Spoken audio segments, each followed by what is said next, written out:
नमस्कार, एक बार फिर से बहुत बहुत स्वागत है परिपूर्णता क्लासेस की एक और नई कक्षा में। आज की इस कक्षा में राजस्थान की जनजातियों से रिलेटेड चीज़ें पढ़ेंगे। राजस्थान की जनजातियाँ जो एक महत्वपूर्ण टॉपिक है।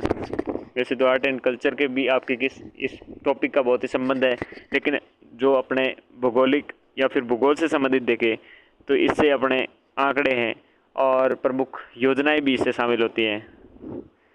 तो सबसे पहले अगर हम बात करें राजस्थान की जनजातियों में 2011 की जनगणना के अनुसार राजस्थान में अनुसूचित जनजातियों की आबादी कितनी है? 92.38 लाख है। कितनी है? 92.38 लाख है। 92.38 लाख। राज्य की कुल जनसंख्या कितनी है? 6.85 करोड़ है। 6.85 करोड़ है, जो कि आपके कितने हैं? उस जनसंख्या का टोटल जनसंख्या का जनजातीय आबादी है कितनी परसेंट है? 100% की आपके 13.5% है। कितनी परसेंट है? 13.5% है। शहरी कितनी होगी? 3.2% होगी। शहरी कितनी? 3.2%। और ग्रामीण है आपके 16.9%। शहरी कितनी? 3.2% और आपके ग्रामीण है 16.9%। तो 2011 की जनगणना के अनुसार राजस्थान में अनुसूचित जनजातियों की आबादी कितनी है? 92.38 लाख। 92.38 लाख, ठीक है, लगभग 1 करोड़ के आसपास में है। और अपनी कुल जनसंख्या कितनी है? 6.85 करोड़ है। और उसका परसेंटेज कितना है? 13.5%। 13.5% क्या है? जनजातियाँ हैं। जनजातियों की संख्या के आधार पर जनसंख्या अपनी क्या है? ये जनजातीय संख्या के आधार पर राजस्थान का देश में कौन सा स्थान है? चतुर्थ स्थान है। कौन सा स्थान है? चतुर्थ स्थान है। और जनजाति जनसंख्या के प्रतिशत के अंश के हिसाब से राजस्थान का देश में 13वां स्थान है। राजस्थान का देश में कौन सा स्थान है? 13वां स्थान है। प्रतिशत अंश के हिसाब से कौन सा है? 13वां स्थान है। टोटली आपके जनजातियों की बात करें तो फर्स्ट रैंक पे कौन है? फर्स्ट रैंक पे आपके मध्य प्रदेश है। तभी आपको पता होगा जो आपके जनजातियों से लोकसभा में जो सीटें हैं, ये सीटें आपके आरक्षित कहाँ पर है ज़्यादा? मध्य प्रदेश से 6 सीटें आरक्षित हैं आपके। 6 सीटें आरक्षित है किसकी? एमपी की जनजातियों से, ठीक है ना। वो जनजातियों के हिसाब से आपके सर्वाधिक है। तो नेक्स्ट देखें अपने राजस्थान में जनजातियों के दशक के वृद्धि दर की बात करें तो दशक की वृद्धि दर कितनी? 30.2% है। कितनी? 30.2%। ग्रामीण में है आपके 29.4% और शहरी में है 43.6%। शहरी कितनी? 43.6% और ग्रामीण कितनी? 29.4%। टोटल दशक की वृद्धि दर कितनी हुई है? 30.2% हुई है। कितनी हुई है? 30.2% हुई है।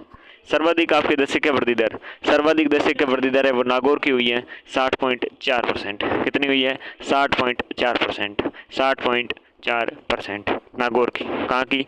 नागौर की। न्यूनतम दशक की वृद्धि दर किसकी है? माइनस में देखने को मिली है 8.6। माइनस में 8.6 किसकी? गंगानगर की।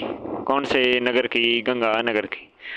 राज्य के एकमात्र गंगानगर जिला ही ऐसा है जिसमें आपके जनजातीय जनसंख्या वृद्धि दर क्या है? ऋणात्मक वृद्धि दर दर्ज की गई है। ऋणात्मक वृद्धि दर कहाँ पर है? एकमात्र ऐसा जिला है वो है गंगानगर, जो जनजातीय जनसंख्या की वृद्धि दर ऋणात्मक वृद्धि दर आपकी दर्ज की गई है। लिंगानुपात के बारे में अगर बात करें तो सर्वाधिक आपके जनजातियों में सर्वाधिक लिंगानुपात है डूंगरपुर का और न्यूनतम है आपके धौलपुर का। टोटल आपके लिंगानुपात कितना है? 948 है। लिंगानुपात यानी कि आपके प्रति 1000 स्त्रियों पर पुरुषों की प्रति आपके 1000 पुरुषों पर स्त्रियों की संख्या 948 है। लिंगानुपात कितनी? राज्य के जनजाति आपके लिंगानुपात कितने? 948, यानी कि 52 पे 52 क्या है? 52 पुरुष रहेंगे, बांडे। सर्वाधिक डूंगरपुर की है, न्यूनतम धौलपुर की है। ओवरऑल भी आपके यही आंकड़े रहते हैं। यही आंकड़े रहते हैं अपने, जब हम जनजातियाँ देखते हैं और अपने पूरी अपने जो जनसंख्या वितरण देखते हैं उसमें भी यही सेम ही आंकड़े देखने को मिलते हैं। तो सर्वाधिक किसका है? डूंगरपुर का है। न्यूनतम किसका है? धौलपुर का है। डूंगरपुर का कितना है? 1000 है। और न्यूनतम आपके धौलपुर है, इसका कितना है? 843 है। कितना? 843 है, ठीक है ना। राजस्थान की अनुसूचित जनजातियाँ हैं, इसमें देखिएगा सर्वाधिक आपकी संख्या के हिसाब से परसेंट रखने वाले, अधिकतम वाले और आपकी संख्या के आधार पर भी हम देखें, उससे पहले हमने जितना पढ़ा उसका फटाक से रिवीजन। यही बात है कि टोटल आपके जनजातियों की आबादी कितनी है, 92.38 लाख है। 92.38 लाख है 2011 की जनगणना के अनुसार, जो टोटल जनसंख्या के आपके 13.5% है। शहरी आपके 3.2% है, ग्रामीण आपके 16.9% है। जनसंख्या आपने क्या है, जनजातियों की आपकी संख्या के आधार पर राजस्थान कौन सा है, 4th नंबर पे है। 1st नंबर पे कौन है, एमपी है। ठीक है ना। कुल जनसंख्या में जनजाति जनसंख्या के प्रतिशत के हिसाब से अपने राजस्थान कौन सा हिस्सा है, 13वां हिस्सा है भारत के हिसाब से। ठीक है ना। जनसंख्या वृद्धि दर कितनी दर्ज की गई है, 30.2 दर्ज की गई है टोटल, और ग्रामीण आपके 29.4 और शहरी है 43.6% है। ठीक है ना। सर्वाधिक जनसंख्या वृद्धि दर आपके नागौर की, न्यूनतम जनसंख्या वृद्धि दर गंगानगर की, और राज्य का एकमात्र ऐसा जिला है जिसकी आपकी क्या है, जनसंख्या वृद्धि दर माइनस में दर्ज की गई है। राज्य का जनजातीय लिंगानुपात आपका कितना है, जनजातीय लिंगानुपात है 948, सर्वाधिक है डूंगरपुर का और न्यूनतम है धौलपुर का।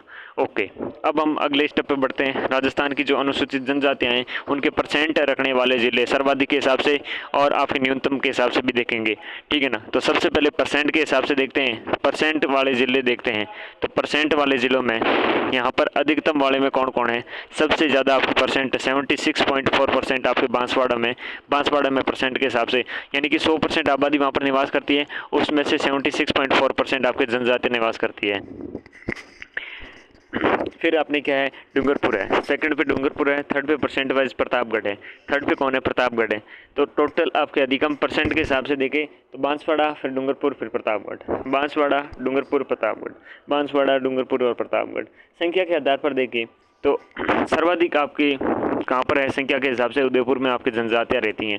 सर्वाधिक उदयपुर में जनजातियाँ रहती हैं आपकी 15,25,289 रहती हैं। फिर है बांसवाड़ा में और फिर है डूंगरपुर में। ठीक है ना। तो ये क्रम रहने वाला है। तो अधिकतम वाले अगर आपसे पूछें कि अधिकतम आपके परसेंट वाइज जनजातियाँ कहाँ निवास करती है, तो आप आंख बंद करके इसका जवाब दोगे कि बांसवाड़ा, डूंगरपुर और प्रतापगढ़। बांसवाड़ा, डूंगरपुर और प्रतापगढ़ इसका उत्तर रहेगा। फिर आपसे पूछे कि आंख बंद करके इस चीज़ का जवाब दो कि जनजातीय संख्या के आधार पर सर्वाधिक कहाँ रहती है, तो आप इसका भी जवाब दे दोगे उदयपुर, बांसवाड़ा और डूंगरपुर। उदयपुर, बांसवाड़ा और डूंगरपुर। अच्छा, Banswara, Dungarpur, Pratapgarh, Udaipur, Banswara, Dungarpur. Okay, percent wise सबसे कम आपके कहाँ पर निवास करती है, तो टोटल सारे लोगों में से जनजातियाँ केवल 0.31% ही आपके नागौर में रहती है। 0.31% ही आपके नागौर में रहती है। नागौर में आपके परसेंट के हिसाब से सबसे आपकी क्या न्यूनतम जनसंख्या परसेंट के हिसाब से निवास करती हैं, और संख्या के आधार पर कहाँ रहती हैं, बीकानेर में। लेकिन नागौर वाला आपके सेट याद करना है। नागौर वाले सेट में आपको ये याद करना है, नागौर, बीकानेर और चूरू। नागौर, बीकानेर और चूरू। और जब बीकानेर ऊपर चला जाता है संख्या में न्यूनतम के हिसाब से, तो फिर नीचे रह जाता है नागौर और चूरू। ठीक है ना। तो थर्ड आपके मेंटेन कर रहे हैं चूरू, और आपके फर्स्ट और सेकंड ये वाले चेंज हो रहे हैं परसेंट और आपके संख्या के आधार पर। तो नागौर में कितने हैं, नागौर में आपके 0.31%, बीकानेर में आपके 0.32%। ठीक है ना। नागौर, बीकानेर और चूरू, यहाँ पर बीकानेर और नागौर, चूरू। ठीक है ना। तो ये टोटल आपकी सारी चीज़ें आपको याद हैं, फिर तो बहुत अच्छी बात है। अगर नहीं याद है तो याद कर लो।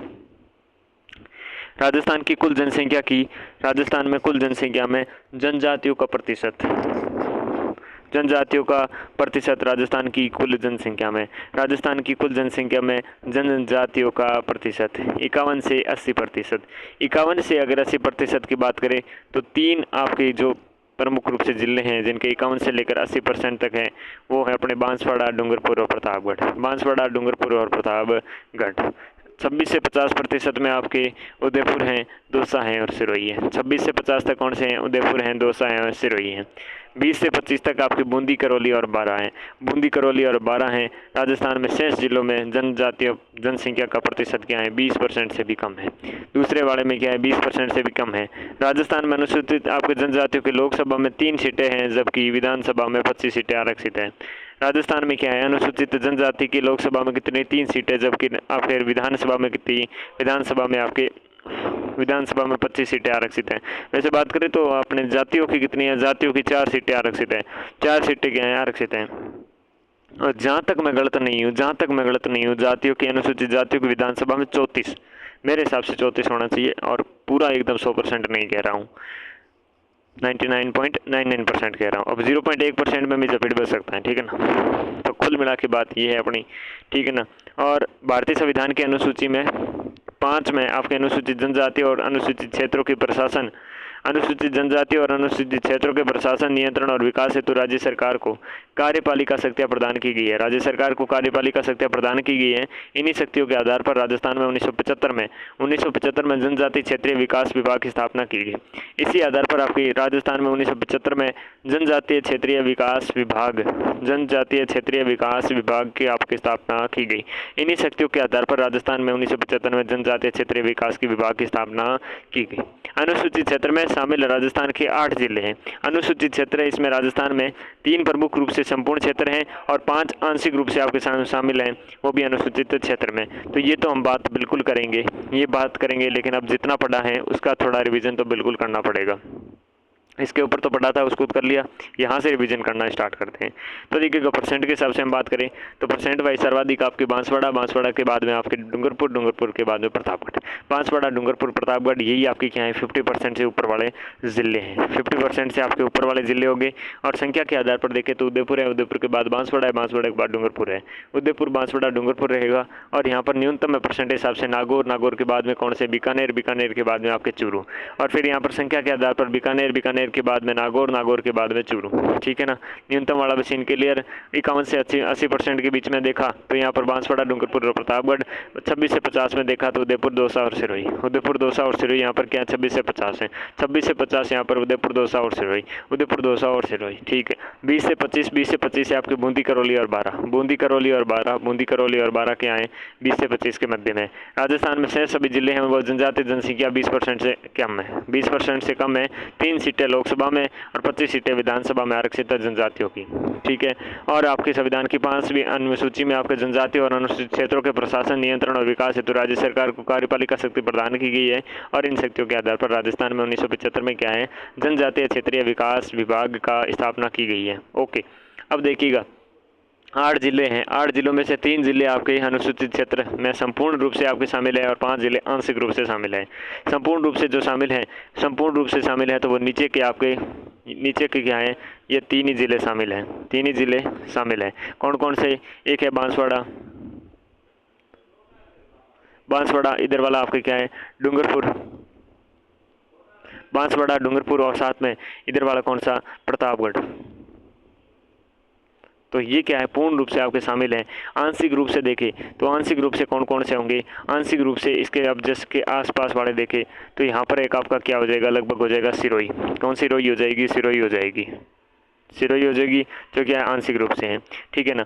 यहाँ पर आपके ऊपर की साइड कौन सा हो जाएगा? राजसमंद, सही जगह पर ही है। ठीक है ना। यहाँ पर राजसमंद हो जाएगा और इसके इधर के साइड चित्तौड़गढ़ हो जाएगा और साथ में पाली हो जाएगा और उदयपुर हो जाएंगे। यानी कि नीचे वाले अपने सीन रहेगा कि ये पांचों ही क्या उदयपुर, सिरोही, राजसमंद, चित्तौड़गढ़। ठीक है ना। भीलवाड़ा इसमें शामिल नहीं रहेगा। पाली इधर आप देख सकते हो। तो क्या क्या है? पाली है। पाली के बाद में यहाँ पर इधर का साइड का सिरोही है। सिरोही के बाद ये 3 आपके दोस्त हो गए। एक तो राजसमंद हो गया। ठीक है ना। राजसमंद के बाद आपके उदयपुर हो गया। उदयपुर के बाद इसका एक दोस्त आपके चित्तौड़गढ़ हो गया। लेकिन बेचारा क्या भीलवाड़ा पीछे रह गया। दोस्तों में से एक भीलवाड़ा पीछे रह गया। वरना ये 500 दोस्त आपकी क्या आंशिक रूप से शामिल रहेंगे।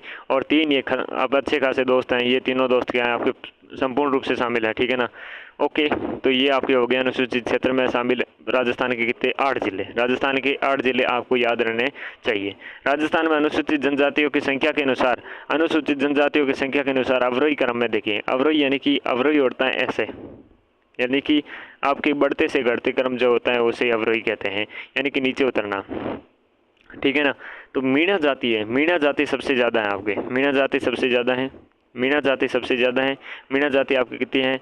43,45,598 है। कितनी है वो? अपने 92.38 हमने देखा था ना लाख, 92.38 लाख देखा था। उसमें से 43,45,528 तो क्या है मीणा है। मीणा के बाद आपके क्या है? भील है। मीणा के बाद भील है। भील आपके लगभग 41 लाख है। 41,264 है। 41,264 ही है। ठीक है ना। बिलों के बाद आपकी क्या है? ग्रासिया है। ग्रासिया कितने हैं आपके? ग्रासिया हैं आपके 3,14,194। उसके बाद शहरियाँ हैं। शहरियाँ आपकी 1,11,377। तो आपके क्रम ये रहने वाला है मीणा, भील, ग्रासिया और शहरिया। आपके लगभग 43,45,000 यानी कि 43.5 लाख के आसपास तो मीणा है। 41 लाख के आसपास क्या है आपकी भील हैं।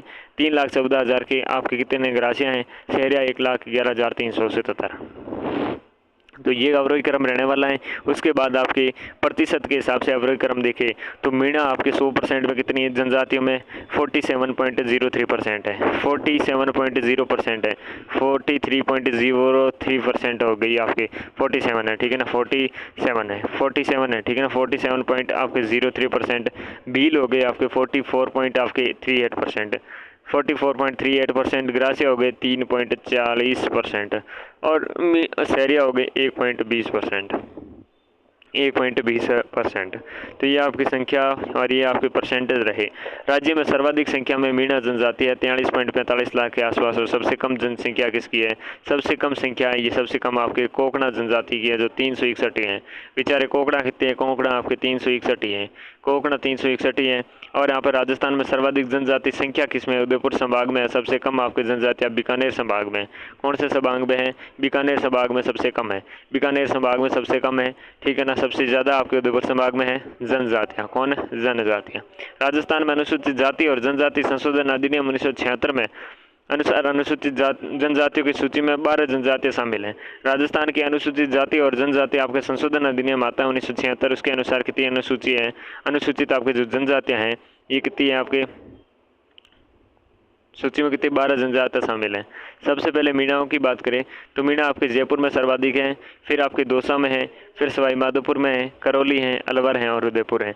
उदयपुर के साथ में एक और आपको कौन सा, कोटा और बूंदी देखने को मिलता है। तो आपसे पूछे तो सर्वाधिक कहाँ पर, सर्वाधिक जयपुर में पाए जाते हैं।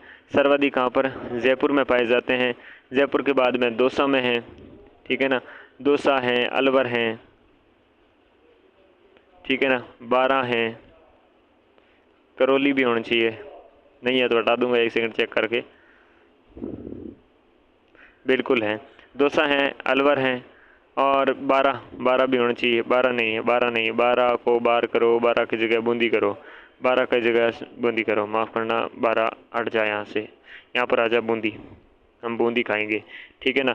दौसा हैं, 12 हैं, अरे 12 नहीं है, अरे मजाक सहन मत करवाओ मेरे से। कोटा है, कोटा है, ठीक है। कोटा के साथ में क्या है, सवाई माधोपुर है, सवाई सवाई सवाई माधोपुर, सवाई माधोपुर, सवाई माधोपुर, सवाई माधोपुर है। और कौन है यार, और तो कौन है, और तो अपने अलवर हो गया, अलवर हो गया। अब पीछे कौन बचा, उदयपुर बचा। उदयपुर भी आपके इसके अंदर शामिल रहेगा और ठीक है। अब एक साथ आप बोल सकते हो, बिल्कुल बोल सकते हैं, आंखें बंद बंद बोलिएगा मेरे साथ। जयपुर, दौसा, सवाई माधोपुर, करौली, अलवर, उदयपुर, कोटा, बूंदी। कोटा, बूंदी, अलवर, उदयपुर, सवाई माधोपुर, दौसा, जयपुर, ठीक है ना। फिर है भील, फिर क्या है, भील है। भीलों में देखें, भीलों में बांसवाड़ा, डूंगरपुर, प्रतापगढ़, सिरोही, उदयपुर, राजसमंद, सिरोही, उदयपुर, राजसमंद और बाड़मेर, सिरोही, उदयपुर और राजसमंद और बाड़मेर, ठीक है ना। बांसवाड़ा, डूंगरपुर, प्रतापगढ़ तो आपके भील में हो गए, तीनों आपके जुड़वा। नीचे वाले साथ में पास में आपकी सिरोही, उदयपुर और राजसमंद, बाड़मेर आपके एक्स्ट्रा आ गया, ठीक है ना, भील में। अब देखो ग्रासिया है, ग्रासिया आपकी सिरोही में अबू रोड और पिंडवाड़ा जो तहसील है वहाँ पर पाए जाते हैं। अबू रोड और पिंडवाड़ा तहसीलों में पाए जाते हैं। उदयपुर हैं, पाली हैं, डूंगरपुर है, बांसवाड़ा है। इसमें आप उदयपुर में हो गया, पाली में हो गया, डूंगरपुर में हो गया, बांसवाड़ा। डूंगरपुर, बांसवाड़ा है। सिरोही में अभी आपके अबू रोड और पिंडवाड़ा तहसील हो गई। फिर उदयपुर और पाली भी इसमें आपके ग्रासिया में शामिल रहने वाले हैं। सहरिया में क्या है, सहरिया में आपके कोटा, झालावाड़ तो ही, लेकिन मूल स्थान है आपके शाहबाद और किशनगंज और शाहबाद हैं जो आपके कहाँ पर है, 12 में। तो सहरिया का संबंध 12 से आएगा, कोटा और झालावाड़ साथ में एक्स्ट्रा आ जाएंगे। डामोर देखिएगा, डामोर आपके ये पूछेगा कि सिमलवाड़ा क्षेत्र में कौन से जनजाति है, तो डूंगरपुर में डामोर पाई जाती है। साथ में डूंगरपुर के बांसवाड़ा है, उदयपुर है, राजसमंद भी हो जाएंगे। कथोड़ी, थोड़ी कहाँ पर, थोड़ी उदयपुर और डूंगरपुर में है। कथोड़ी कहाँ है, डूंगरपुर और उदयपुर में। धानका भी आपकी कहाँ है, धानका जयपुर में, धानका जयपुर में। धानका कहाँ, धानका जयपुर, धानका जयपुर, धानका जयपुर। एक है आपके नायका, नायका बीकानेर में पाए जाते हैं। नायका बीकानेर में। कोलीधोर है, कोलीधोर आपके जयपुर में। धानका जयपुर में, कोलीधोर, कोलीधोर कहाँ, कोलीधोर आपके जयपुर और धानका जयपुर। साथ में पटेलिया, पटेलिया कोटा में पाए जाते हैं। और कोकणा कहाँ है, कोकणा जोधपुर में। कोकणा जोधपुर में, पटेलिया कोटा में और भील मीणा है ये डूंगरपुर में। भील मीणा होता है, ये डूंगरपुर में पाए जाते हैं। अब हम मीणाओं से देखेंगे, मीणा पढ़ेंगे। मीणा पढ़ने से पहले आपको फिर से आपके क्या करना पड़ेगा, रिवीजन करना पड़ेगा। रिवीजन यहाँ से होगा कि अनुसूचित क्षेत्र में शामिल कितने हैं जिले, 8। संपूर्ण जिले कौन से हैं, प्रतापगढ़, डूंगरपुर, बांसवाड़ा। आंशिक कौन से हैं, सिरोही, उदयपुर, राजसमंद, चित्तौड़गढ़ और पाली। ठीक है। फिर देखिएगा आपसे पूछे कि अनुसूचित जनजातियों का संख्या के अनुसार अवरोही क्रम में देखिए। अवरोही क्रम होगा मीणा, मीणा के बाद भील, भील के बाद ग्रासिया, ग्रासिया के बाद सहरिया। ठीक है। तो भील कितने हैं, भील है आपके 47 पॉइंट क्या है, 47, सॉरी मीणाओं की बात कर रहा हूँ। मीणा आपके कितने, 47.45। अरे गलत बता दिया, सॉरी। मीणा को बताना है 43.45 और ये आपकी भील है 41 लाख, ग्रासिया है 13.14 और सहरिया है 1.11 लाख। लेकिन ये यहाँ पर आओ, मीणाओं में परसेंट है आपके 47.03, उसके 47 और इसके 45 लेके मैंने बराबर कर दिए थे। ट्रिक उल्टी पड़ जाती है। अभी ट्रिक क्या उल्टी पड़ जाती, गलत रट्टा मार लेते। ये कंफ्यूजन हो सकते हो यार, ये कंफ्यूजन हो सकते हो, सच बता रहा हूँ। आप ये परसेंटेज में मिक्सअप कर सकते हो, जैसे मैंने जस्ट अभी ट्रिक के अनुसार किया। ट्रिक मत रखना, ये याद बिल्कुल भी आप ये रखना कि 43.45 है, ठीक है, नहीं कि 47.45। ठीक है। तो 43 तो लाख है और 47 तो परसेंट है, ठीक है ना। ये कंफ्यूजन की स्थिति है, आज मैं कह रहा हूँ ये कंफ्यूजन की स्थिति है, आपको ध्यान में रखना ये चीज़, ठीक है ना। भील आपके 41 लाख है और परसेंट में है 44%, ठीक है ना। ये आपकी लगभग, ये यहाँ पर एक तिरछा कोण बन जाता है जब याद करते हैं तो, लेकिन ये आपको रहना नहीं है। वापस बोलिएगा, देखिएगा 43.45 लाख तो मीणाओं की जनसंख्या है, भीलों की है 41 लाख, ग्रासियाओं की है 13.25 लाख, लगभग 13.14 लाख, ठीक है ना। और सहरिया की है ये 1.11 लाख। ओके। परसेंट के हिसाब से देखें तो मीणा आपके परसेंट में है 43.03%, 47.03%, 47.03%। भील है 44.38%, भील कितने 44.38%, ग्रासिया 3.40%, ग्रासिया 3.40%। यहाँ पर तीन का आंकड़ा है और यहाँ पर एक का आंकड़ा है, लेकिन समस्या कहाँ होती है, मीणा और आपकी भीलों में होती है, ठीक है ना। तो ऐसे तो हम भी नहीं छोड़ेंगे, ऐसे तो हम भी नहीं छोड़ेंगे। हम याद करने के लिए आपके सबसे पहले संख्या के आधार पर लिखते हैं मीणा, ठीक है। मीणा लिखते हैं, मीणा के बाद कौन है, भील है। भील के बाद कौन है, भील के बाद आपके ग्रासिया है, सहरिया, ग्रासिया है, ग्रासिया। ग्रासिया के बाद में कौन है, सहरिया। ग्रासिया के बाद में सहरिया। अब संख्या के आधार पर देखो, तो संख्या के आधार पर ये है 43.45 लाख के आसपास में। भील है आपके 41.15 है, कितने 41 के पास में जस्ट है, 41 है, ठीक है। 41 लाख याद रखते हैं अपन, 41 लाख, उसके 43 पॉइंट आपको 45 लिखा है ना, 43.45, बिल्कुल। फिर तो मैंने अच्छा किया है। ग्रासिया में 3.14 लाख लिख देते हैं और यहाँ पर 1.11 लाख याद रखते हैं, क्योंकि ये तो याद हो गए। यहाँ पर देखिएगा, अब बात करें परसेंट के हिसाब से, परसेंट पे देखिए तो मीणा परसेंट वाइज कितने हैं, ये 47% है, 47% है ना। क्लियर कर देता हूँ एक ही दम क्लियर, 47.03%, ठीक है। और ये 44%, 44.38% है।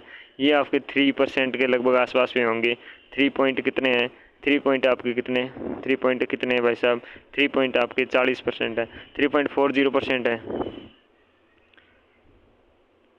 और ये कितने आपके 1.20%, ठीक है। तो ये परसेंट आपको याद रखना है।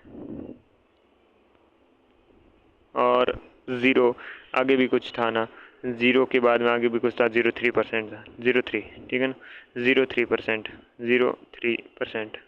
अब देखो सीधी बात है कि मीणा 43.45 लाख के आसपास हैं, भील 41 लाख के आसपास हैं, ग्रासिया 3.14 के आसपास, सहरिया 1.11 लाख के आसपास।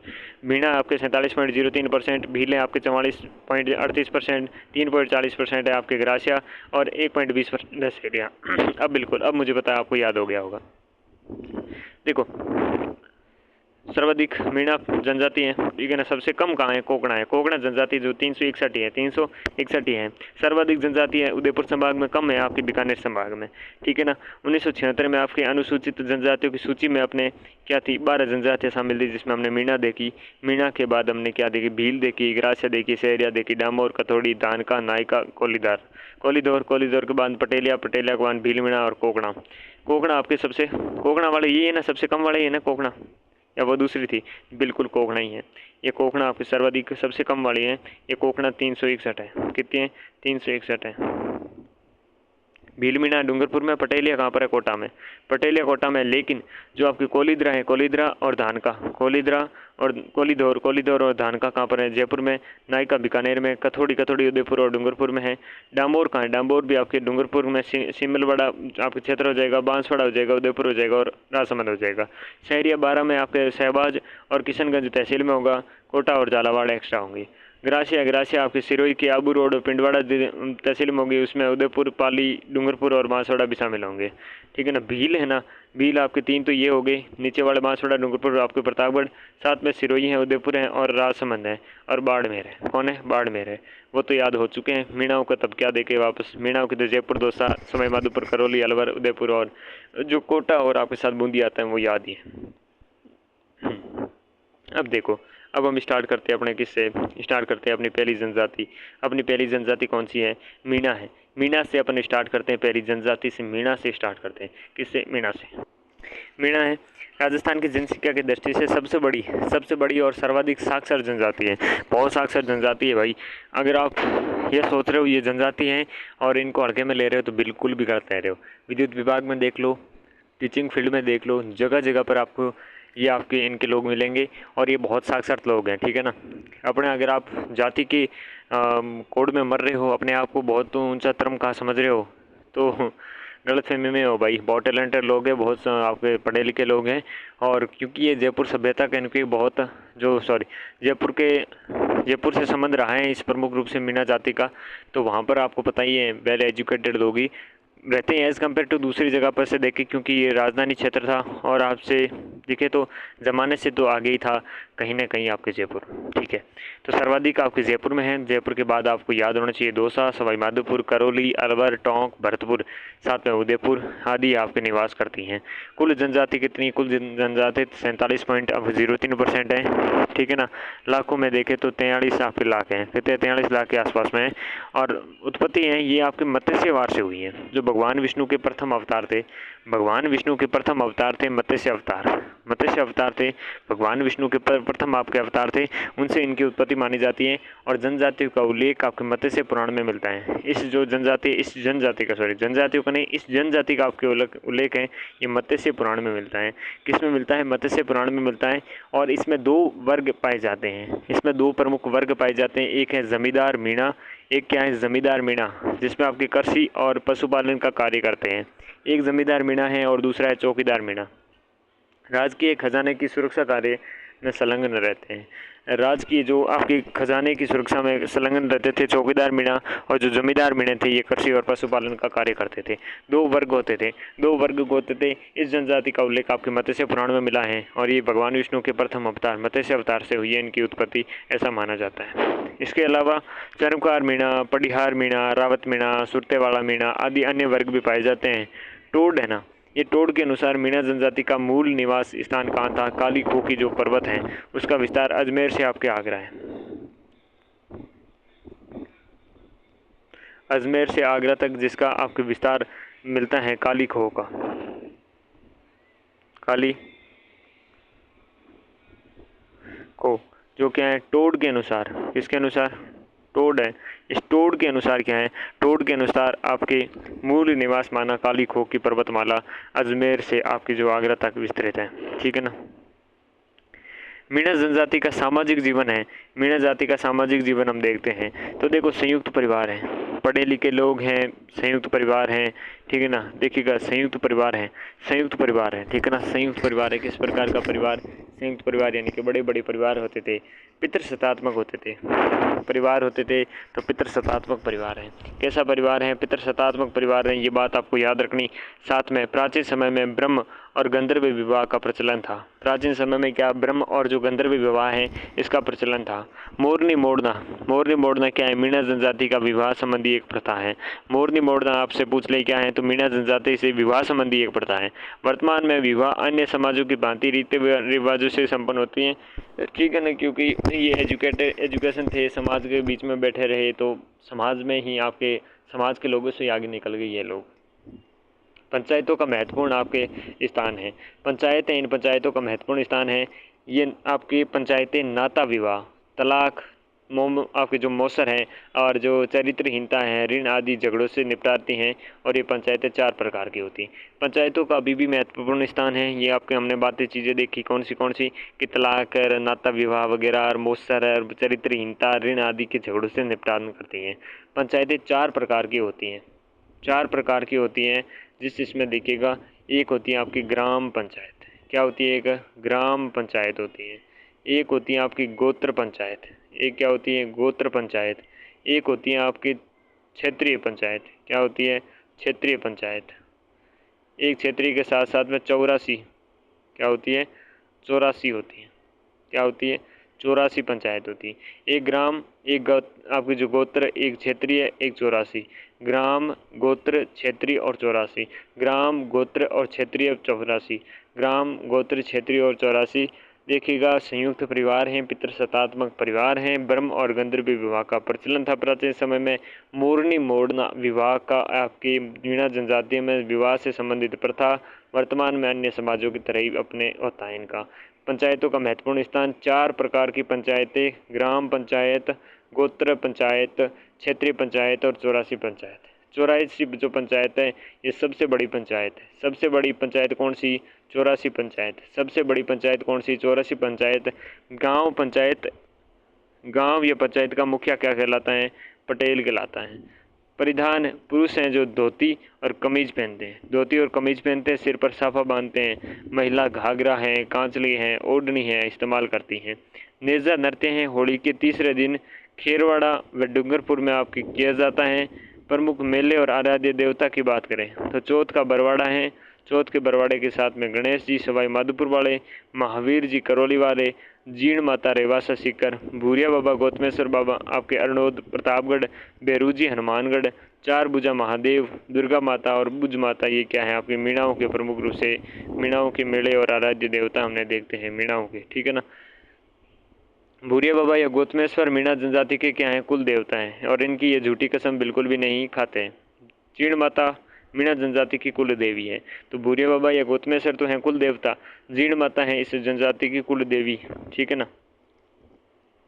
तो देखिएगा, 84 जो पंचायत है सबसे बड़ी पंचायत है। 84 सबसे बड़ी पंचायत है। और गांव या पंचायत का मुखिया क्या कहलाता है? पटेल कहलाता है। क्या कहलाता है? पटेल कहलाता है। धोती और कमीज, साथ में सिर पर साफा बांधते हैं पुरुष, तो महिलाएं घाघरा, कांचली और ओढ़नी पहनते हैं। नेजा नृत्य हैं, होली के तीसरे दिन करते हैं नेजा नृत्य, और साथ में खेरवाड़ और डूंगरपुर में क्या है किया जाता है ये नृत्य।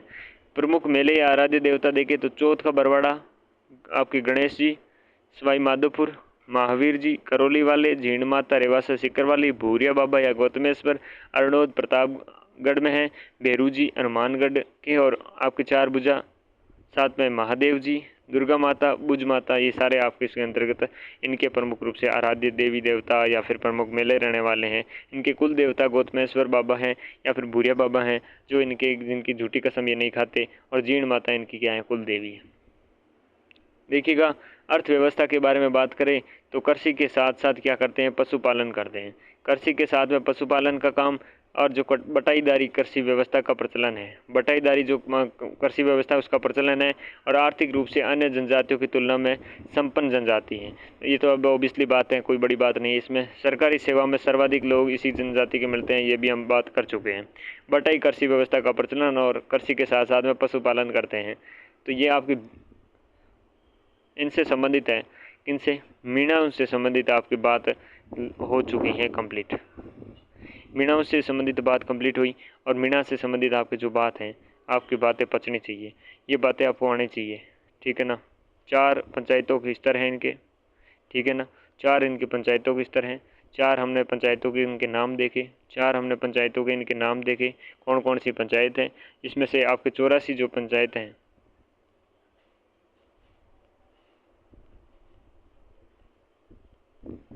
84 पंचायत हमने देखी। क्या देखी? 84 पंचायत देखी ना। 84 पंचायत हमने क्या देखी? सबसे बड़ी पंचायत आपने देखी। 84 पंचायत सबसे बड़ी, और यहाँ पर पंचायत या गांव का जो मुखिया होता है, ठीक है ना। 84 के साथ में अब तो हम क्या देखे? गोत्र हमने देखी हैं। गोत्र के बाद में ग्राम हमने देखी हैं। ठीक है ना। ग्राम के साथ साथ में और हमने क्या चीज़ देखी थी इसमें, ग्राम के साथ में एक अपनी कौन सी थी यार, नाम नहीं आ रहा है। हाँ हाँ ठीक है, क्षेत्रीय, कौन सी, क्षेत्रीय, ठीक है। तो क्षेत्रीय हो गई। तो और सबसे बड़ी कौन सी, सबसे बड़ी आपकी 84 पंचायत। और ये पंचायतों का मुखिया होता था उसे क्या कहते थे भाई साहब, पटेल कहते थे। क्या कहते थे, पटेल कहते थे, ठीक है ना। कैसा परिवार था, कैसा परिवार था, तो संयुक्त परिवार था, संयुक्त परिवार। संयुक्त परिवार के साथ में किसका सत्ता, आपके पितृसत्तात्मक,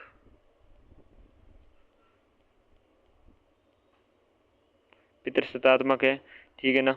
जीर्ण माता, जीर्ण माता के साथ में इनका संबंध किनसे है, जीर्ण माता के साथ साथ में कौन से, अपने जो गौतमेश्वर बाबा हैं,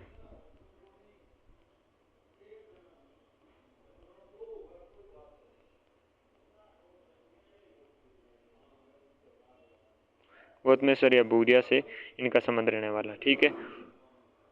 ये बातें अपन प्रमुख रूप से यहाँ से निकल के आती है, ठीक है ना। अब हम देखते हैं भीलों के बारे में, देखते हैं भील्स के बारे में।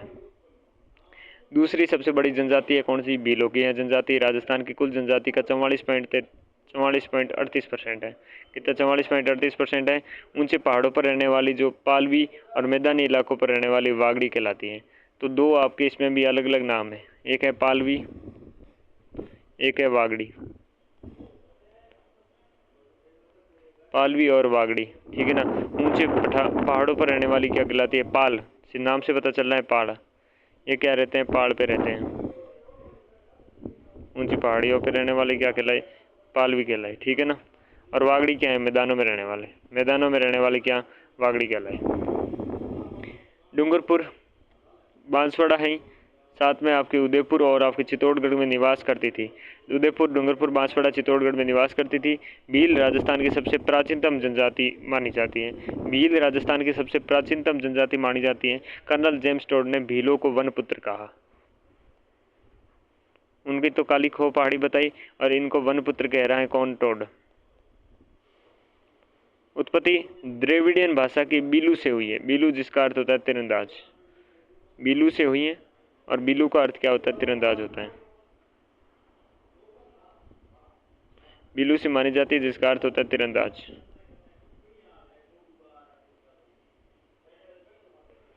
ठीक है। पुराणों के अनुसार बिलों की उत्पत्ति महादेव के पुत्र निष्पाद से हुई है। बिलों की आपकी उत्पत्ति महादेव के पुत्र निष्पाद से हुई है, ये पुराण मानते हैं। बिलों के दो वर्ग माने हैं, एक सामान्य भील, एक है भील मीणा। एक है सामान्य भील और एक भील मीणा। भील मीणा जनजाति आपके सर्वाधिक बांसवाड़ा और डूंगरपुर में पाई जाती है। दामोड़ भील है डूंगरपुर, सिमवाड़ा आपके में सिमलवाड़ा में पाए जाते हैं। दामोड़ भील है आपके कहाँ पर है, डूंगरपुर सिमलवाड़ा में सर्वाधिक पाए जाते हैं, ठीक है ना। सामाजिक संगठन देखते हैं अब, तो पितृसत्तात्मक परिवार होते हैं। संयुक्त परिवार की तुलना में आपके एकांकी जो परिवार हैं वो अधिक होते हैं। पितृसत्तात्मक मीणा में भी थे, यहाँ पर भी थे, लेकिन मीणाओं में क्या थे, संयुक्त परिवार थे। लेकिन एकाकी परिवार देखने को मिलते हैं किसमें, भील में, इसमें भील में। अच्छा, बहुपत्नी प्रथा प्रचलित थी। कितने पत्नी, बहुपत्नी, यानी बहुत सारे पत्नी रखने की प्रथा प्रचलित थी। भाषा ये सॉरी भीली और आपकी क्या है, वागड़ी भाषा बोलते हैं। भीली और आपकी वागड़ी भाषा बोलते हैं, भीली और वागड़ी भाषा बोलते हैं। टापरा क्या होता है, बांस व लकड़ी से निर्मित भीलों का घर जिसकी छत आपकी खपरेल से बनी होती है। ये एक संपूर्ण आवास होता है जिसमें निवास के साथ साथ अन्न भंडार और पशु रखने के लिए व्यवस्था भी होती है। क्या कहलाते हैं, टापरा कहलाते हैं, टापरा कहलाते हैं। भीलों के घर टापरा के बाहर बना हुआ जो बरामदा होता है, इस बरामदे को क्या कहते हैं, दहलिया या फिर डालिया कहते हैं, दहलिया व डालिया कहते हैं। टापरा हुआ, टापरा के बाद में आपको बरामदा हुआ जिसे हम दहलिया या फिर डालिया कहेंगे। कू होता है, भीलों के घर को कू भी कहते हैं। दोमट होते हैं, भील बाहुल्य क्षेत्र को क्या कहते हैं, भोमट कहते हैं। सॉरी, दोमट नहीं, भोमट कहते हैं। क्या, भोमट कहते हैं। मेवाड़ में, मेवाड़ है, इस मेवाड़ में भील बाहुल्य क्षेत्र को भोमट कहते हैं। अटक, अटक है भीलों का आपके पितृवंशीय गोत्र है, अटक कहलाता है। पितृवंशीय गोत्र अटक कहलाता है। भीलों के प्रमुख गोत्र हैं आपके कटारा, ताबियाड़, रोत और पारगी। भीलों के प्रमुख गोत्र हैं आपके कटारा, ताबियाड़, रोत और पारगी, रोत और पारगी। तो भीलों के बारे में हमने क्या चीज़ें देखी, देखिएगा भीलों के बारे में हमने चीज़ें देखी हैं। यहाँ से स्टार्ट करा कि भील दूसरी बड़ी जनजाति हैं 44.38% रहती है। पालवी होते हैं जो पहाड़ों पर रहते हैं। वागड़ी होते हैं जो मैदानों में रहते हैं। उदयपुर, डूंगरपुर, बांसवाड़ा, चित्तौड़गढ़ के साइड पाए जाते हैं।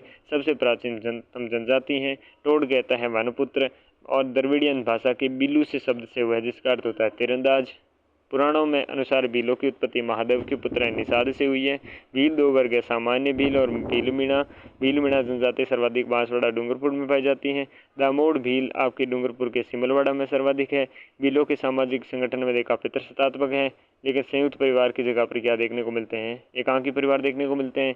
बहुपत्नी आपकी प्रथा प्रचलित थी। भाषा में ये भीली या बागड़ी भाषा है। टापरा क्या होता है? बांस या लकड़ी के निर्मित भीलों के घर जिसकी छत क्या होती है? खपरेल से बनी होती है, उसे क्या कहते हैं? टापरा। टापरा, ठीक है ना। बांस प्लस लकड़ी और जिसकी छत किससे डली होती है? निर्मित भीलों का घर खपरेल, ठीक है ना। खपरेल लगी होती है, बांस से लकड़ी से निर्मित होते हैं, उसे क्या कहते हैं? अपने उसे कहते हैं अपने टापरा कहते हैं। क्या कहते हैं दोस्तों? टापरा कहते हैं। क्या कहते हैं? टापरा कहते हैं। और टापरा के जो बाहर बरामदा होता है उसे क्या कहते हैं? देहलिया कहते हैं या डालिया कहते हैं? देहलिया या फिर आपके डालिया। भोमट हमने देखा मेवाड़ में भील बाहुल्य क्षेत्र। अटक हमने देखा, अटक या भीलों का आपके वंश आप जो पितृवंशीय गोत्र है उसे अटक कहते हैं। भीलों के प्रमुख गोत्र में अपने कटारा देखा, ताबियाड़ देखा, रोत देखा, पारगी देखा। रोत, पारगी, ताबियाड़ और कटारा भीलों के प्रमुख वस्त्र देखते हैं। डेपाड़ा या फिर ढेपाड़ा, ये भील पुरुषों के द्वारा पहने जाने वाली तंग धोती है। भील पुरुषों के द्वारा पहने जाने वाली तंग धोती क्या है? ढेपाड़ा या डेपाड़ा कहलाती है। ठेपाड़ा या ढेपाड़ा कहलाती है। पोतिया क्या है? पोतिया भील पुरुषों के द्वारा सिर पर पहनने वाली सफ़ेद साफा को क्या कहते हैं? पोतिया कहते हैं। फेंटा क्या है? फेंटा भाई भील पुरुषों के द्वारा पहने जाने वाला लाल, केसरिया या पीला साफा है। क्या है? साफा है। फेंटा तो होता है साफा। और ढेपाड़ा क्या होता है? तंग धोती। और पोतिया से नाम से पता चल रहा है सफ़ेद साफा। जाड़िया क्या होता है? भील पुरुष अपने साफ द्वारा जो साफा पर बांधे जाने वाला रंगीन पट्टी होती है, इस रंगीन पट्टी को क्या कहते हैं? जाड़िया कहते हैं। भील पुरुष द्वारा साफा पर बांधे जाने वाली रंगीन पट्टी को क्या कहते हैं? जाड़िया कहते हैं। खोईतू या आपके लंगोटी है, ये क्या है? खोईतू या लंगोटी भील पुरुषों के द्वारा कमर पर पहने जाने वाला वस्त्र है, खोईतू या लंगोटी। सिंदूरी क्या है? भील महिलाओं के द्वारा पहनी जाने वाली लाल रंग की साड़ी है सिंदूरी। पीरिया क्या है? भील महिलाओं के द्वारा आपके पहने जाने वाले पीले रंग का वस्त्र होता है, उसे पीरिया कहते हैं। कछाव या कछाबू भील महिलाओं के द्वारा पहने जाने वाले लाल और काले रंग का आपके क्या है? घाघरा होता है, उसे कछाबू या कछाबू कहते हैं। ओढ़नी भील आपके विवाहित महिलाओं के द्वारा तारा भांत की ओढ़नी और केरी भांत की ओढ़नी, लहर भांत की ओढ़नी, जवार भांत की ओढ़नी, जामाशाही साड़ी भील आपकी अविवाहित महिलाएं होती है, उससे आपकी कुंवारी कन्याओं के द्वारा चिरम भांत की ओढ़नी और पावनी भांत की ओढ़नी, कटकी आदि को ओढ़ी जाती है। तो यहाँ तक रिवीजन करना तो बनता है भाई साहब, बिल्कुल करता है। कहाँ छोड़ा था रिवीजन हमने लास्ट बार? यहाँ से बात कर लेते हैं, ठीक है ना। जहाँ भी छोड़ा था यहाँ से बात कर लेते हैं। देखो, भीलों का सामाजिक संगठन होता है पितृसत्तात्मक। संयुक्त परिवार होता है, एकाकी परिवार आपके संयुक्त परिवार ना होकर एकाकी परिवार होता है, ठीक है ना। टापरा होता है, बांस और लकड़ी से निर्मित होता है। छत होती है कपरेल की, ठीक है ना। और जो बाहर बरामदा होते हैं उसे कहते हैं दहलिया या ढालिया। कू होता है, घर को आपके कू भी कहते हैं। भोमट हमने देखा मेवाड़ में भील बाहुल्य क्षेत्र को भोमट कहते हैं। अटक है, अटक क्या है? गोत्र है इनका, ठीक है ना। पितृ वंशीय गोत्र है। भीलों के अन्य आपके जो प्रमुख गोत्र हैं तो कटारा है, ताबियाड़ है, रात है, पारगी है, ठीक है ना। देखो, ढेपाड़ा है, ढेपाड़ा तो है इनकी तंग धोती, तंग धोती है। ठेपाड़ा या ढेपाड़ा, ठीक है ना। और एक है इनके क्या? एक है पोतिया जो सफ़ेद सापा हो गया। एक है फेंटा, फेंटा है। फेंटा क्या है? फेंटा आपके इनके साफा है। फेंटा क्या है? साफा है।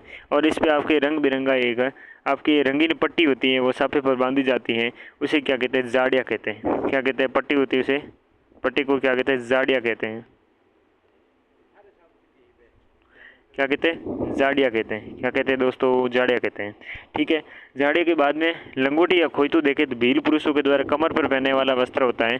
कमर पर पहनने वाला वस्त्र क्या कहलाता है, खोइतू या लंगोटी। खोइतू या लंगोटी, खोइतू या लंगोटी। खोइतू या लंगोटी आपकी क्या होती है, भील पुरुषों के द्वारा कमर पर पहनने वाला, कमर, किधर, कमर।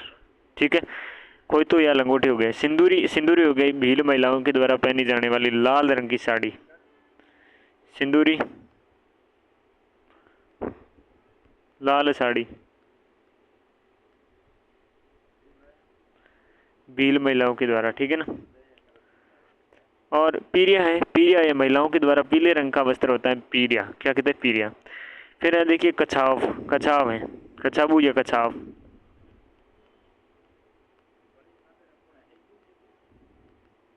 कछाव या कछाबू क्या है, ये आपके प्रमुख रूप से भील महिलाओं के द्वारा पहने जाने वाला लाल और काले रंग का घाघरा है। लाल प्लस काले रंग का क्या है, घाघरा है।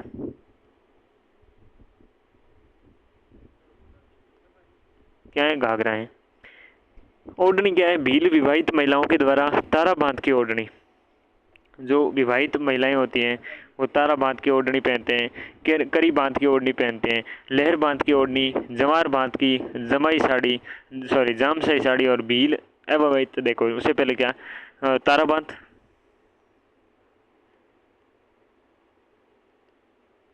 तारा बांध के अलावा कौन से, केरी बांध, तारा बांध, केरी बांध। ठीक है ना, तारा बांध, केरी बांध, लहर बांध, जमार बांध। ठीक है ना, और जामसाई।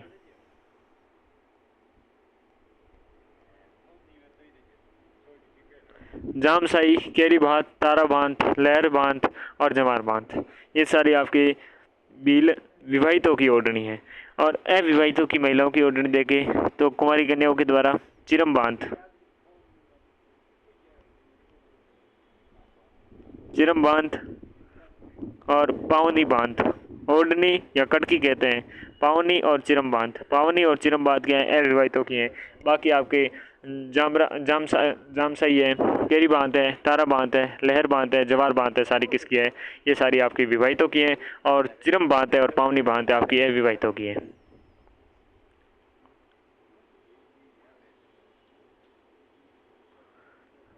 तो देखिएगा, अब हम बात करेंगे अन्य प्रथाएं हैं। ठीक है ना। देखो गोलड़ होता है, गोलड़ क्या कहलाता है, गोलड़ है या आपकी नाता लाई हुई स्त्री के साथ आए हुए जो बच्चे होते हैं। गोड़ हम तो वैसे ही कहते हैं कि केड़ो गोड़ आए हुए हैं, तो गोड़ कहीं है साथ में आप चूँकि कोई ये नहीं, नातो, नातो मतलब नाते में लाउड़ी अगर कोई स्त्री है उसके साथ में कहीं हुआ है बच्चा आ जाए, उन्हें कहीं कहीं आपके गोलड़ के वह। झगड़ा की वह नाता करने वाला पुरुष के द्वारा दी जाने वाली राशि होती है। आपके नाता करने वाला जो पुरुष होता है उसके पहले वाले पति को क्या देता है, झगड़ा राशि देता है। माइस क्या आता है, नाता करने वाले पुरुष के द्वारा चुकाई जाने वाली राशि, अनाज या पशु जिस परिवार में लड़की जन्मी होती है उसे देय होता है। तो माइस क्या होता है, जो जिस परिवार में जन्मी होती है लड़की उसके द्वारा लड़की के परिवार को, लड़की के परिवार को दी जाती है। ठीक है ना।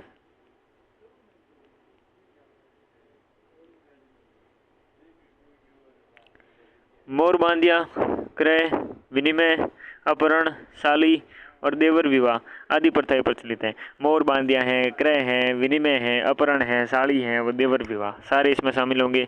हाथी वेंडो देखें तो विवाह की प्रथा है जिसमें क्या है, पवित्र वृक्ष है, बांस, पीपल और सागवान के समक्ष फेरे लेते हैं। तो हाथी वेंडो क्या है आपकी, हाथी वेंडो विवाहित आपकी प्रथा रहेगी, हाथी वेंडो विवाहित प्रथा रहेगी। और जिसमें पवित्र वृक्ष हैं जिसमें बांस, पीपल और सागवान रहते हैं उसके समक्ष आपके क्या लिए जाते हैं, फेरे लिए जाते हैं। ठीक है ना। और विवाह की हमने प्रथाएं देखी प्रचलित, मोर बांधिया, क्रय, विनिमय, आपके साथ में आपके कौन कौन से, अपहरण, साली और देवर विवाह। ठीक है ना।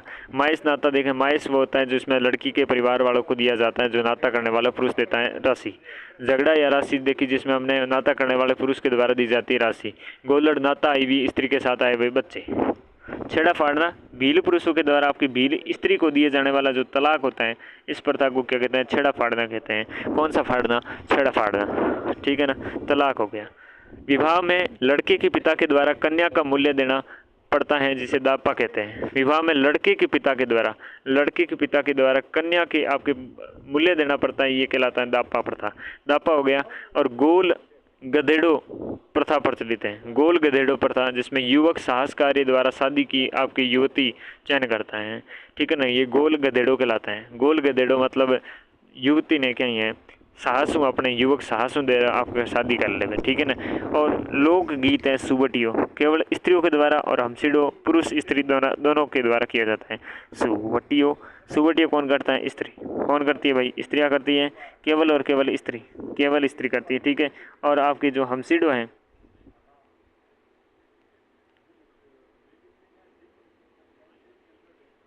हमसिडो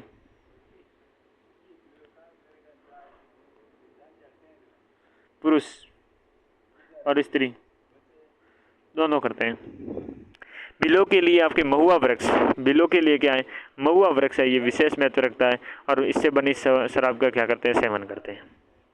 नृत्य देखिएगा, गेर है, गंवरी है, नेजा, हाथीमना, ढोल, शिकार, मोरिया, युद्ध, द्विचक्री, आपके भंगोरिया, घूमर और लाडी नृत्य, ये सारे नृत्य करते हैं। होली के अवसर पर करते हैं गेर। और राई आपकी क्या है? गवरी नृत्य, ये भी करते हैं। शिकार करते हैं, मोरिया करते हैं, युद्ध करते हैं, हाथीमना, नेजा, गवरी, द्विचक्री, भगोरिया, घूमर, आपके लाडी नृत्य करते हैं। गवरी या राई में देखें तो मेवाड़ क्षेत्र में भील केवल पुरुषों के द्वारा आपके सावन और भाद्र माह में आपके किए जाने वाला नृत्य नाट्य नृत्य, जिसका पार्वती की पूजा और शिव भस्मासुर कथा से संबंध है। पार्वती से क्या है? पार्वती की तो पूजा है, और शिव भस्मासुर कथा से संबंध करते हैं। और ये नृत्य रक्षाबंधन के आपके दूसरे सदन में रक्षाबंधन है, रक्षाबंधन के दूसरे दिन से सवा माह तक रक्षाबंधन है, रक्षाबंधन के दूसरे दिन से सवा माह तक, यानी कि 40 दिन तक ये चलता है। सवा माह तक यानी कि 40 दिन तक चलता है। तो ये बातें आपकी गवरी या राई से आती हैं, बिलों से संबंधित थी। अब इसके राजनीतिक संगठन पे देखते हैं। इसके देखिए, हमने पारिवारिक में देखा कि पितृसत्तात्मक है। क्या है? पितृसत्तात्मक है। और पितृसत्तात्मक के साथ मीणाओं की तरह संयुक्त नहीं है। इसमें क्या है? एकल परिवार है, एकल परिवार है, ठीक है ना। क्या है? एकल परिवार है। आपकी मूल इकाई होती है वो परिवार होता है, और छोटा गांव होता है वो कहलाता है फला, और बड़ा गांव होता है अनेक फला, यानी कि देखो परिवारों का अनेक समूह होता है, उसे फला कहते हैं, यानी कि छोटा गांव। परिवारों का समूह क्या होता है? फला। तो यहाँ पर परिवार मूल इकाई के बाद आता है परिवार से, परिवार के जो समूह मिलके बनते हैं फला, और फला से आके बनता है कौन सा? पाल।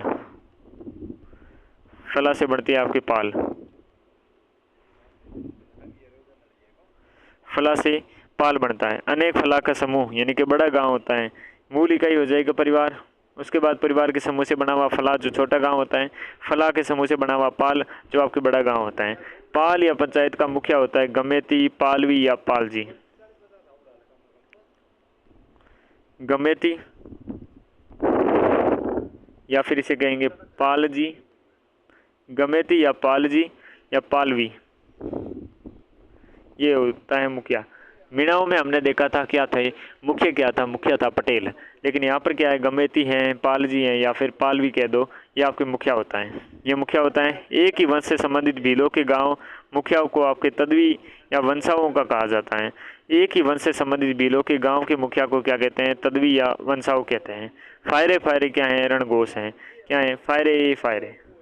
फायरे रणघोष हैं। फायरे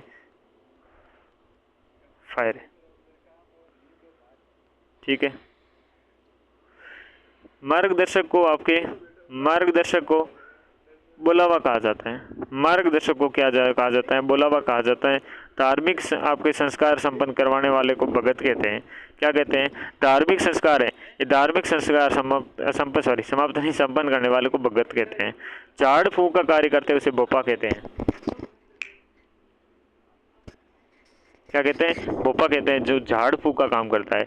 झाड़ फूक बोपा करता है। ठीक है ना। देखिएगा प्रमुख सांस्कृतिक गतिविधियां उनके बारे में देखते हैं। सांस्कृतिक जो गतिविधियां हैं उनके बारे में देखें तो आपके बेणेश्वर मेला है। बेणेश्वर मेला है ये डूंगरपुर में होता है, माघ पूर्णिमा के पड़ता है। कब? माघ पूर्णिमा को पड़ता है। आदिवासियों का या भीलों का कुंभ कहते हैं जिसे। और गोटिया अम्बा जो मेला है ये बांसवाड़ा में है, जो चैत्र मास में बढ़ता है। कब बढ़ता है? चैत्र मास में बढ़ता है गोटिया अम्बा। और ऋषभदेव मेला जो केसरियानाथ या काला जी के नाम से जो दुलाव उदयपुर में आपके चैत्र कृष्ण अष्टमी को, चैत्र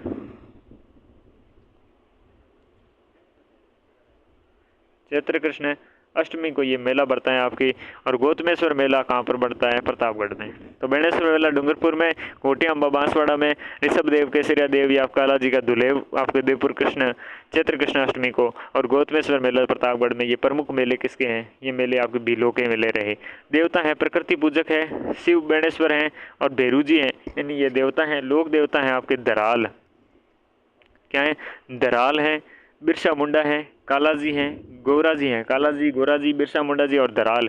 केसरियानाथ जी, खाखल देव जी, गोविंद गुरु हैं, लसाड़िया महाराज जी हैं। ये आपके प्रमुख रहने वाले हैं। दराल याद रखना। टोटम चिन्ह क्या होता है? भील गोत्र का संबंध टोटम से जोड़ते हैं। ये प्राकृतिक वस्तु का चिन्ह होता है जिनके मान्यता के अनुसार हर विपत्ति से उन्हें बचाता है। टोटम को अपना कुल देवता मानते हैं। इनका कुल देवता कौन है? टोटम है। और आजमा या केलड़ा माता उदयपुर में भीलों की कुल देवी है। आजमा या केलड़ा? आजमा, आजमा या फिर आपकी केलड़ा? आजमा या केलड़ा। ठीक है ना। केसरियानाथ जी या काला जी या ऋषभदेव जी आदिनाथ जी को चढ़ी हुई केसर का पानी पीकर भील कभी झूठी आपके क्या है? झूठ नहीं बोलते। क्या नहीं? झूठ नहीं बोलते। ठीक है ना। और मोताना प्रथा या मृत्यु भोज काटदा प्रथा प्रचलित है। मृत्यु भोज या मोताना भोज प्रचलित है। भील समाज में सामाजिक सुधार और जागृति उत्पन्न करने का कार्य संत माव जी और आपके सुरमल दास जी यानी कि रामादल पंथ हैं। रामादल पंथ के आपके कौन है? सुरमल दास जी। कौन है? सुरमल दास जी। और आपकी गोविंद गिरी ने भगत पंथ है और सम सभा की आपकी क्या है? स्थापना करी। ठीक है ना। मोतीलाल तेजावत हैं, बाबूजी हैं जिनके नाम से जानते हैं, बाबूजी के नाम से, और एक ही आंदोलन चलाया था। भोगीलाल पांड्या, माणिक्यलाल वर्मा आदि भी शामिल थे। बराड़ी क्या है? भील जनजातियों के द्वारा विवाहिक अवसरों पर आपके बनाए जाने वाले लोक देवी के भित्ति चित्र उसे बराड़ी कहते हैं। क्या कहते हैं? बराड़ी कहते हैं। ठीक है ना। भील जनजाति विवाह के समय मंडप को आपके आम के पत्तों से सजाते हैं। और उंदरिया पंथ है ये जो जयसमंद झील और उसके आसपास के क्षेत्र में भीलों से संबंधित आपके अति मार्गी पंथ हैं। ठीक है ना। ये उंदरिया पंथ हो गया आपके। और एक अपना यहाँ से देखिएगा जो भीलों का आर्थिक जीवन है। भीलों के आर्थिक जीवन की बात करें तो आपके आदिम कृषि कार्य, पशुपालन, शिकार, वनोत्पादन, मजदूरी पर आपके जीवन निर्वहन करते हैं। ठीक है ना। तो आदिम कृषि कार्य, पशुपालन, शिकार वगैरह काम करते हैं। भीलों के द्वारा किए जाने वाले स्थानांतरित कृषि को क्या कहते हैं? वालरा कहते हैं। पहाड़ी ढलानों पर वनों को काट कर जलाकर करते हैं उसे स्थानांतरित करते को कहते हैं चिमाता। और मैदानी भागों में करते हैं उसे कहते हैं दजिया। तो क्या है? चिमाता और दजिया दो हैं। चिमाता तो हो गई पहाड़ी इलाकों पर और दजिया हो गया आपकी क्या है? मैदानी इलाकों पर। किस पे? मैदानी इलाकों पर। और चिमाता हो गया पहाड़ी पर। ठीक है ना। ये क्या है? आपकी वालरा खेती है। बिलों के द्वारा शिकार में आपके प्रयुक्त बाण दो प्रकार के होते हैं, हरियो और रोबदो। ये पूछ सकते हैं बाण है, बाणों के प्रकार हैं। बाणों के प्रकार हैं दो। एक कौन सा? एक है हरियो। अरे हरियो रोप दो, हरियो रोप दो, हरियो रोप दो, हरियो रोप दो, हरियो रोप दो। ठीक है ना। ये बाणों के प्रकार हैं। देखिएगा बिलों के द्वारा पक्षियों को पकड़ने को प्रयुक्त जो फंदा होता है उसे क्या कहते हैं? फटक क्या कहते हैं? उसको फंदे को क्या कहते हैं? फंदे को क्या कहते हैं? फटक क्या कहते हैं दोस्तों? फंदा होता है। ये क्या होता है? फंदा होता है। और हमने देखा क्या? अब अभी देखा जो आपकी जो हरियो है, हरियो रोप दो क्या है? बाण के प्रकार देखे हमने। दजिया हमने पहाड़ी खेती पर आपके इस मैदानी इलाके पर देखी। चिमाता हमने किस पर? आपके पहाड़ी ढलानों पर देखी। जो ये भील करते हैं वो आपकी वालरा हो जाएगी। अलग अलग हमने चिमाता और आपके दजिया देख ली। पशुपालन वगैरह का ये काम करते हैं। ठीक है ना। हमने आपके उंदरिया पंथ देखा, इनका आम के पत्तों से करते हैं जो आपके मंडप सजावट ये देखा, बात बताई। बराड़ी देखा जो आपके जनजाति के द्वारा विवाहित अवसरों पर बनाए गए लोक देवी के भित्ति चित्र हैं। ठीक है ना। इनके अपने जो प्रमुख व्यक्ति थे उनसे संबंध देखा। और सूरजमल दास जी के द्वारा रामादल पंथ चलाया गया ये भी देखा हमने। केसरियानाथ जी के बारे में देखा जो इनकी आपकी भील कभी झूठी कसम नहीं आपके खाते जब चढ़ी हुई केसर का पानी पीते हैं तो। हमने आजमा या केलड़ा माता के बारे में बात करें, जो भील कुल देवी की, आपकी भीलों की क्या है, कुल देवी है, आजमा या केलड़ा, आजमा या केलड़ा, ठीक है ना। टोटम चिन्ह देखा, जो एक प्राकृतिक वस्तु है, इनके कुल देवता हैं, ठीक है ना। लोक देवता में हमने धराल देखा, बिरसा मुंडा, काला जी, गोरा जी, केसरियाना जी, खाकल देव जी, गुरु गोविंद जी, लसाड़िया महाराज जी सारे देखे। प्राकृतिक पूजा शिव बेणेश्वर भैरू जी ये देवता, इनकी गोतमेश्वर मेला, प्रतापगढ़, घाटिया अम्बा, आपके जो गोटिया अम्बा, बांसवाड़ा चित्र मास में, ऋषभ देव मेला हमने देखा, दुर्लेव जी उदयपुर में, आपके चैत्र कृष्णाष्टमी, बेणेश्वर मेला देखा आपके माघ पूर्णिमा डूंगरपुर में। झाड़ फूंक करने वाले भोपा कहलाते हैं। धार्मिक संस्था जो संस्कार के संपन्न होते हैं वो भगत कहलाते हैं। मार्गदर्शक को बुलावा कहते हैं। फायरे फायरे इनका उद्घोष होता है, रणघोष होता है। तदवी या वंशाओं कहलाते हैं। एक ही वंश से संबंधित बिलों के गांव के मुखिया को, एक ही वंश से संबंधित बिलों के गांव के मुखिया को क्या कहते हैं, तदवी या वंशाओं कहते हैं। तदवी या आपके वंशाओं कहते हैं, ठीक है ना। इनके गांव के वैसे तो मुखिया को क्या कहते हैं, गमेती जी कहते हैं, या गमेती या पाल जी कह दो, या पाल भी कह दो, ठीक है ना। इनके आपके मूल इकाई होती है परिवार, और परिवार से आपके जो छोटा गांव बनता है उसे फला कहते हैं। फला से बनता है आपके बड़ा गांव, पाल बनता है, ठीक है ना। ये पितृ सत्तात्मक होता है, एकल परिवार होता है इसमें, ठीक है ना। इसमें हमने गेर देखा, गवरी देखा, सारी चीज़ें तो देखी ही। साथ में लोकगीत हमने सुबटिया देखा जो स्त्रियां करती हैं, हमसिडो देखा जो पुरुष और स्त्री दोनों करते हैं, महुआ वृक्ष देखा जिनसे आपके शराब बना के पीते हैं, लड़के की पिता कन्या का आपको मूल्य देना दापा कहलाता है हमने देखा। गोल आपके गधेड़ो देखा जो एक युवक साहस के द्वारा शादी के आपकी युवती का चयन करता है। सारी चीज़ें हमने देखी। चिरम बात और पावनी हमने देखा क्या है, अविवाहित आपकी महिलाओं की ओढ़नी है, ठीक है ना। जमार बात, लहर बांध, तारा बांध, केरी बांध, जमाई साई, ये सारे के सही, ये सारे किसके, ये आपके, ये सारे उनके हैं जो विवाहित महिलाएं, ठीक है ना। तो ये बात यहाँ से निकल के आई। हमने सारी चीज़ें देखी, टापरा देखी, कू देखी, दहलिया देखी या डालिया देखा, ठीक है ना। तो ये भीलों की बातें हो गई और मीणाओं की बात हो गई। भील और मीणाओं की बात होने के बाद बारी किसकी आती है, बारी आती है गरयासे की, जो अपन देखेंगे अगली क्लास में। इस क्लास में इतना ही, मिलते हैं अगली कक्षा में, तब तक के लिए नमस्कार।